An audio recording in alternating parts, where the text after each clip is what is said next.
Informação importante no Flamengo sobre Everton Cebolinha, atacante que está na mira de Corinthians, Palmeiras e Grêmio. Vídeo de hoje do canal Tonicola traz essa informação exclusiva sobre o São Paulo. Júlio Casares corre risco de impeachment, sim ou não? Para completar, tem as últimas do mercado e muito mais.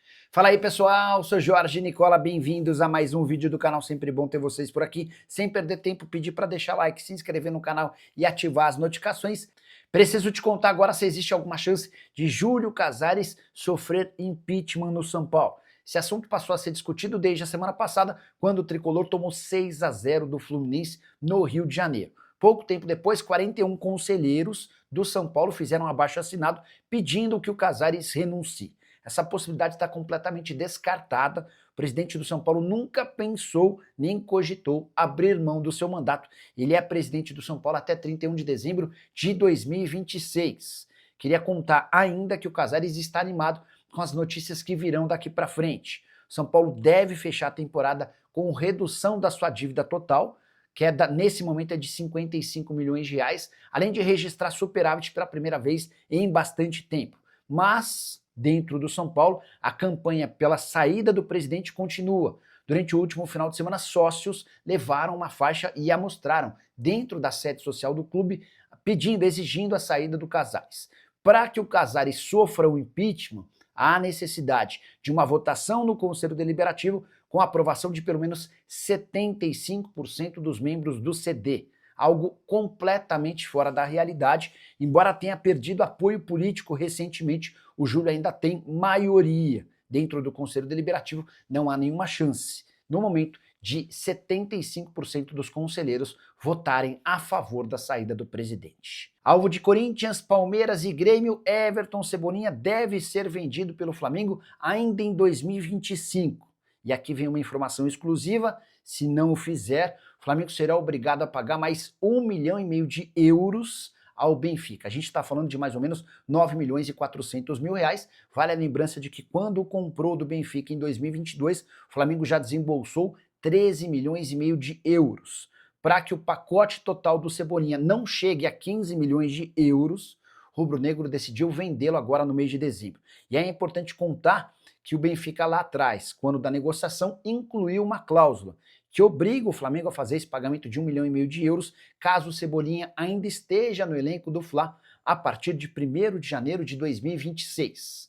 Importante registrar que o Cebolinha nunca conseguiu explodir com a camisa do Flamengo. E o rubro-negro sabe que se ficar com o Cebolinha em 2026, vai correr enorme risco de vê-lo assinar um pré-contrato com qualquer outro clube do Brasil ou do exterior a partir de julho, para sair de graça em dezembro de 2026.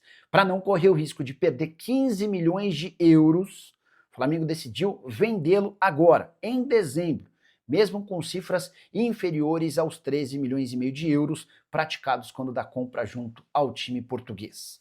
O próprio Cebolinha, depois da conquista do título da Libertadores, admitiu ter recebido consulta de 6 clubes brasileiros antes da Copa do Mundo de Clubes na metade do ano. O Corinthians, o Palmeiras e o Grêmio eram 3 dos interessados, os outros 3 seguem sem ser identificados. Cebolinha ainda contou que teve uma oferta pesada de um time da Turquia depois da Copa do Mundo. Ele pediu ao Felipe Luiz para ser negociado. O Flamengo, na oportunidade, preferiu mantê-lo. A situação é diferente agora, e diante de propostas próximas a 7, 8, 9, 10 milhões de euros, deve haver acordo. Só para completar, registrar que na temporada o Cebolinha disputou apenas 34 jogos, com 4 gols e 2 assistências. Caberia no seu time do coração? Já usa o espaço para comentário e registra a sua opinião. Só não esquece de deixar like, se inscreva no canal, a gente volta mais tarde. Quero saber notícias do São Paulo. Bom, ontem o Eduardo Afonso conversou com o Carlos Belmonte, que era o diretor de futebol de São Paulo, pediu demissão depois da goleada ali sofrida pelo Fluminense. Vamos ouvir um trechinho então do que o Belmonte falou. O presidente Júlio não pediu para que eu saísse. Eu saí por vontade própria. O presidente nunca me fez nenhum movimento para que eu saísse. O movimento foi meu para dar tranquilidade ao presidente Júlio, tirar um pouquinho o foco dele naquele momento. Eu achava importante para que ele também tivesse a possibilidade de fazer o planejamento para a próxima temporada. Eventualmente eu posso ser candidato no futuro, mas eu, nesse momento, não penso nisso. Eu vendi esse ano lá 230 milhões de atletas, praticamente todos oriundos da base. Para te falar a verdade, querer vender, eu não queria vender nenhum deles. não conversei com os caras a respeito disso, até porque eu acho que é uma indelicadeza, nesse primeiro momento, conversar com isso com o atleta, tem que deixar ele tranquilo, buscar recuperação. O que eu posso dizer é que eu gostaria imensamente que o Oscar voltasse a jogar. Eu acho que o Oscar nos ajudaria demais. Se ele estivesse nessa temporada, teria nos ajudado muito. O Oscar é um jogador extra série, muito comprometido, muito trabalhador. Então eu gostaria muito que ele voltasse. Mas também gostaria que ele tomasse a decisão que é melhor para a vida dele. A entrevista completa está no YouTube aqui mesmo da ESPN Brasil, tá? Procura lá, tem uma das páginas lá, um dos canais tem a entrevista completa que o Edu Afonso fez com o Belmonte. Felipe. Só um rápido pitaco sobre essa declaração do Carlos Belmonte. Ele se vangloria de ter vendido 230 milhões de reais em atletas oriundos da base. Como se isso fosse motivo de orgulho, né? O São Paulo rifou esses meninos, vendeu muito barato Henrique Carmo, Matheus Alves, Ângelo. Então não é motivo de orgulho. O São Paulo ele rifou esses meninos. Então o São Paulo poderia ter tido muito mais dinheiro em vendas e agora tem essa mixaria. Vai fazer o quê, né? Porque foi uma das broncas, né? Que a torcida de São Paulo... Com qual jogador foi, o Felipe, que foi a bronca maior ali que vendeu por um valor baixo? Você lembra disso, Bruno? E assim, e algo que é importante que o Belmonte respondeu ali é sobre essa questão política do São Paulo, porque no ano que vem, que já tá aí, né? Tem a eleição presidencial. Sim. Então tem muito dessa questão se ele é um dos candidatos ali agora contra o Casares. E até um bastidor porque o Belmonte ele pretende lançar candidato à presidência do São Paulo. Ele tenta deslizar um pouquinho no comentário dele, mas ele tem esse sonho de se candidatar à presidência do São Paulo. E o Júlio Casares, que agora, antes eles eram unidos e houve uma racha, ele pretende apoiar outro candidato, que é o Magno, fugiu o nome completo dele. É Carlos, não é? Carlos Magno, se não me engano. Acho que é isso, a gente tem que dar uma confirmada, mas ele pretende apoiar esse candidato pro ano que vem, então teremos muitos conflitos de bastidores no tricolor paulista do Morumbi para 2026, Bruno Vicari. Essa disputa que o Márcio Carlo Magno. Isso que o Felipe sempre destaca aqui, que tá... Não é ele que está agora aparecendo também ali no comando do futebol? Exatamente, porque ele ganhou muito mais força nos bastidores por conta do Júlio Casares. Ele assumiu uma função parecida com o que o Belmonte tinha. Isso que gerou um incômodo do Belmonte. Porque ele falou assim, tem um cara que está chegando na minha função, fazendo o mesmo que eu faço, então não tem por que eu ficar. Então o Carlos, como é o nome dele? Carlos, não. Você me confunde, Felipe.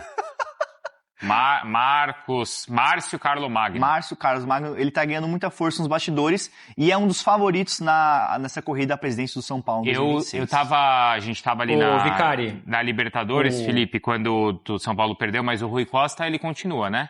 Rui Costa, ele continua, tanto que ele deve receber uma valorização salarial para 2026. Ele tem contrato com o São Paulo até o final de 2026. Uhum. Teve um rumor que a nova gestão do Grêmio, com o Dorico Roman, ele queria a contratação do Rui Costa, porque ele já teve passagem pelo Grêmio, mas ele recusou essa sondagem e deve renovar o contrato com o São Paulo na próxima temporada. Fala, Bruno. Não, eu ia perguntar se o jogador que você falou, se é o Lucas Ferreira ou se é o Matheus Alves. Qual dos dois que foi a praticada maior? Eu acho que foi o Matheus Alves. Pela crítica. Os dois, né? Os dois foram vendidos por uma vou até olhar aqui. O Matheus Alves foi para o CSKA da Rússia 5,1 milhões de euros, na época ali 32 milhões de reais, e o Lucas Ferreira foi para o Shakhtar 10 milhões de euros. Esse é um valor um pouco mais justo, então com certeza a maior crítica, Matheus Alves. Mas é essa questão do time ter a necessidade, não é, Bruno, de negociar. Eu lembro que há alguns anos, depois... Isso já faz um tempo, né? Mais de 20 anos, ou uns 20 anos mais ou menos. Depois daquela geração Denilson, próprio Kaká e outros jogadores, a base do São Paulo era muito valorizada. Você tinha um selo assim de... Não é? Lembra, Bruno? Uma garantia de qualidade que era o Made in Cotia, que o São Paulo até brincava, que os jogadores do São Paulo já eram muito valorizados e o clube estava mais estabilizado financeiramente, então o São Paulo conseguia negociar esses jogadores, as suas vendas, as suas negociações, por valores altíssimos. Lembra, Bruno? Teve o Fábio Simplício o São Paulo O São Paulo ainda continua revelando bem, a questão é que aproveita pouco no profissional e vende muito mal. A gente tocou no ponto agora, por exemplo, do Vitor Reis. O Vitor Reis, que está bem agora no Girona, pertence ao City, só com aquilo que o Palmeiras encaixou do Vitor Reis, o São Paulo não encaixou, juntando 3 jogadores Matheus Cunha, o Matheus, o Lucas e o próprio William Gomes, que está bem aqui no Porto. Gomes. Se você somar esses 3 jogadores, ainda não deu aquilo que o Palmeiras ganhou pelo Vitor Reis. Então o Palmeiras não só revela, como tira proveito e como vende muito bem. Tipo, é um combo perfeito. E esse combo perfeito antigamente era o São Paulo, como você falou, Bruno. Nos meus tempos de apuração no Brasil, morando no Brasil, trabalhando no jornal Lance, etc., cansei de escrever sobre essas joias bem vendidas do São Paulo e hoje, infelizmente, isso não acontece.